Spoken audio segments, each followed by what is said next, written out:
اس لیے میرے عزیزو اسلام نے وہ نشانیاں رب ذوالجلال کے واحد ہونے کی اور اس کے طاقتور ہونے کی رکھی ہیں جس کو آج تک دنیا انکار نہیں کر سکی، اور قرآن کے اس معجزے کو آج تک کوئی چیلنج نہیں کر سکا۔ میں سائنسدانوں سے بھی کہتا ہوں، آپ کو ایک بات یہ بھی میں بتا دوں، ابھی 18ویں صدی کی بات ہے، 18ویں صدی میں امریکہ کا سفر کرنے والے ایک سائنسدان نے ایک نئی چیز کا انکشاف کیا۔ اٹلانٹک اوشین میں یا سمندر کے ایک حصے میں ایک ایسی جگہ ہے جو بالکل ہی ڈارک ہے، ڈارک سپیس اس کو کہتے ہیں، یعنی وہاں روشنی بالکل نہیں، سورج کی ایک کرن بھی وہاں نہیں آتی، اتنا وہاں پر اتنی وہاں تاریکی ہے۔ یہ کب؟ 18ویں صدی میں، یعنی آج سے 200 سال پہلے کی بات ہے۔ اس نے انکشاف کیا، دنیا کو بتایا، میں نے ایک ایسی جگہ دیکھی بہت ہی ڈارک ہے، بہت اندھیرا ہے۔ وہ جب واپس آیا تو علماء ربانیین نے سورہ نور کی قرآنی آیتیں پڑھی۔ اللہ فرماتا ہے کہ اذا اخرج یدہ لم یکد یراہ لم یکد یراہ ومن لم یجعل اللہ لہ نورا فما لہ من نور۔ اللہ فرماتا ہے ہم نے کائنات میں ایک ایسی جگہ رکھی ہے کہ اس پہ اندھیریوں پر اندھیریاں ہیں، اگر تم ہاتھ بھی نکالو گے تو ہاتھ بھی نظر نہیں آئے گا، ہاتھ بھی نظر نہیں آئے گا۔ یہ کہاں کا؟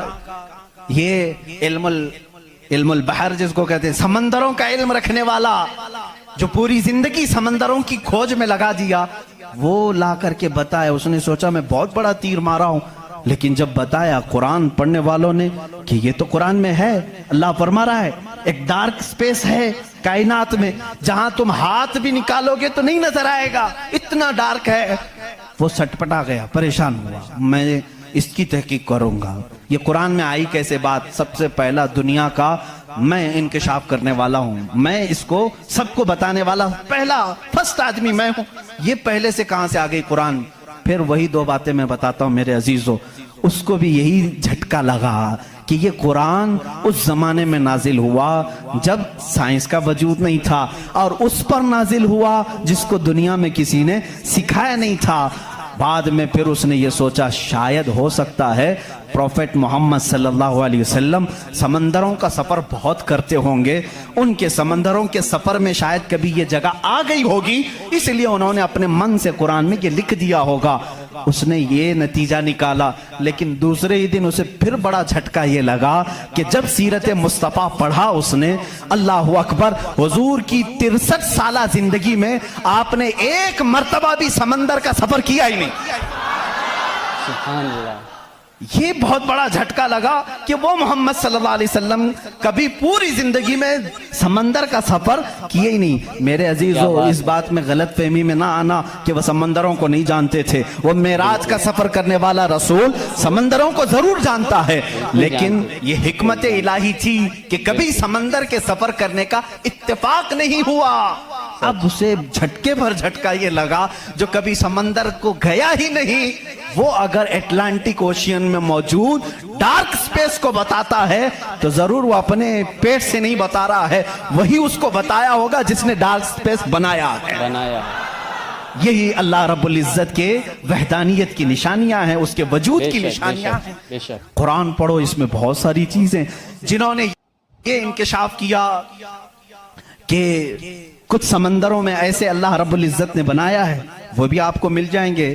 دو سمندر ملتے ہیں اور دونوں کا رنگ الگ ہے، ایک سمندر نیلا ہے، ایک سمندر پیلا ہے، دونوں کا ٹیسٹ بھی الگ ہے، ادھر کا میٹھا ادھر کا کھارا نمکین ہے، لیکن وہ بہت دور تک ملتے ہوئے جاتے ہیں، لیکن اس کا پانی اس میں نہیں آتا، اس کا پانی اس میں نہیں آتا۔ کیوں نہیں آتا؟ اللہ کی شان۔ اللہ فرماتا مرج البحرین یلتقیان، مرج البحرین یلتقیان بینہما برزخ لا یبغیان فبأی آلاء ربکما تکذبان۔ اس رب ذوالجلال نے فرمایا ہم نے دو سمندروں کو بہایا ہے، دیکھنے والوں کو ایسا لگتا ہے کہ یہ مل گئے ہیں، لیکن ہم نے اس میں نہ دکھنے والی ایک ایسی دیوار بنائی ہے کہ اس کا پانی اس میں نہیں ملتا، اس کا پانی اس میں نہیں ملتا۔ یہ بھی کون سے رسول کی زبان سے اللہ تعالیٰ بتا رہا ہے لوگوں کو جو رسول کبھی سمندر کا سفر کیا ہی نہیں؟ اس رسول کی زبان سے اللہ نے دو سمندروں کے ملنے کی بات کی۔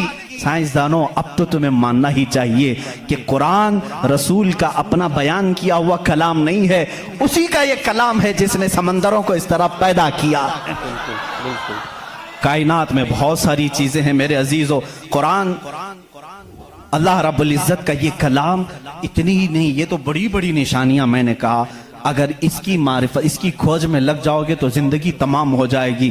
میں تو کہتا ہوں اللہ نے ایک بات یہ بھی فرمائی ہے تمہارے لیے، وَفِي أَنفُسِكُمْ أَفَلَا تُبْصِرُونَ، اللہ فرما رہا ہے تم ادھر ادھر نشانیاں ڈھونڈ رہے ہو، ہم نے تمہاری ذات میں اپنی نشانیاں رکھی ہیں، تم نہیں دیکھتے؟ تمہاری ذات میں ہماری نشانیاں ہیں، تم نہیں دیکھتے؟ اتنی نشانیاں ہیں، اس کے لیے آپ کو کئی علوم پڑھنے کی ضرورت ہے۔ ظاہر سی بات ہے انسان کے ایک ایک پارٹ پر جو ریسرچ کرتا ہے وہ اپنے وقت کا ایک بڑا ڈاکٹر بنتا ہے۔ خالی صرف دل پر جس نے ریسرچ کیا وہ کارڈیالوجی ہے، جو صرف کڈنی پر ریسرچ کیا وہ نیفرولوجی ہے، اور جو صرف رگوں کو دیکھا ہے وہ نیورولوجی ہے۔ پارٹ پارٹ پر انہوں نے پوری زندگیاں ختم کی، پورے انسان کو پڑھا کس نے؟ آج کون پڑھا ہے؟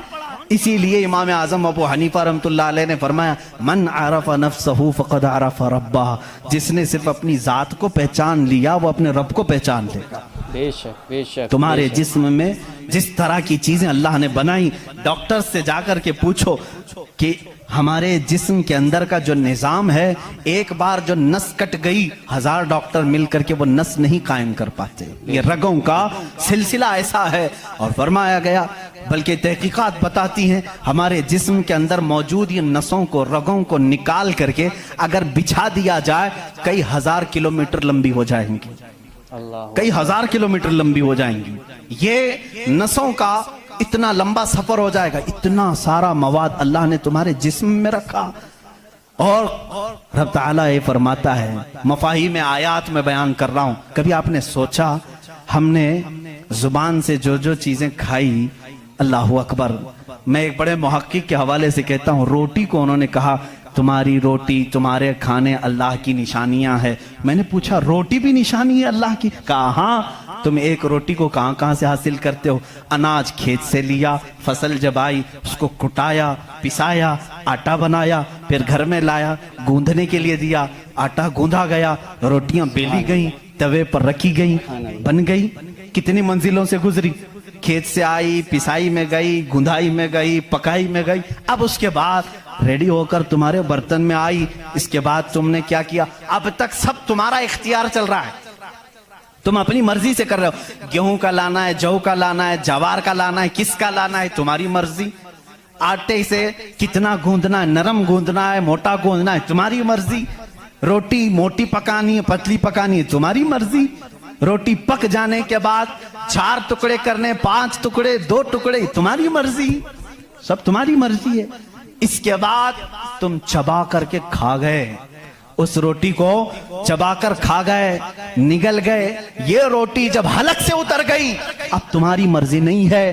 اس ایک ہی روٹی سے گوشت بھی بنتا ہے، اسی ایک روٹی سے خون بھی بنتا ہے، اسی ایک روٹی سے منی بھی بنتی ہے، اسی ایک روٹی سے پیپ بھی بنتا ہے، اسی ایک روٹی سے کف اور بلغم بھی بنتا ہے، اسی ایک روٹی سے سب چیزیں بن جانے کے بعد ہمارے فضلات بھی نکلتے ہیں۔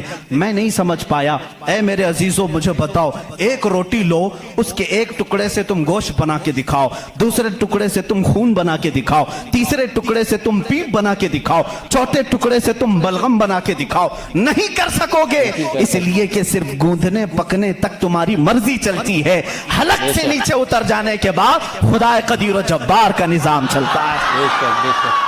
تمہارے رزق میں اس کی نشانیاں ہیں۔ کون ہے جو بناتا ہے ہمارے جسم کے اندر اس روٹی سے ہمارے جسم کا حصہ؟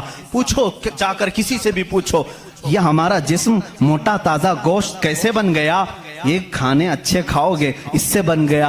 ہم نے کہا ہم کھانے کاجو بادام بھی کھا رہے ہیں تو بھی گوشت بن رہا ہے، روٹی کھا رہے ہیں تو بھی گوشت بن رہا ہے، چاول کھا رہے ہیں تو بھی گوشت بن رہا ہے، اور خون ایسا لکوڈ ہے کہ بازار میں ملتا نہیں، کسی انسان کا ہی لینا پڑتا ہے۔ اس کو کون بنایا ہے؟ کہا اس کو بھی روٹی سے ہی بنایا ہے، کاجو بادام سے ہی بنایا ہے، پھلوں سے ہی بنایا ہے۔